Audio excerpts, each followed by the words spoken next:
সময়গুলো কত তাড়াতাড়ি চলে গেল না। এই তো সেদিন ইন্টার পাস করলাম, সবাই মিলে কত আনন্দ করলাম, তারপরে ভার্সিটি অ্যাডমিশন, আর এখন ঢাকায় যেতে হইতেছে। আমি তোমাকে অনেক মিস করবো। আমি জানি না আমি ওইখানে গিয়ে একা একা থাকতে পারবো কিনা। আমার চাইতে ইচ্ছা করতেছে না। এই কথা, এরকম কথাগুলো তুমি থাকতে পারো না মানে?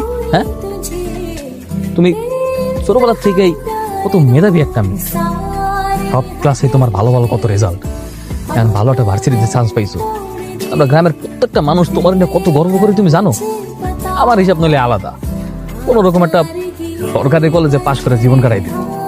হ্যাঁ, ওই হিসাবে মিলিয়ে লিখে তোমার ভালো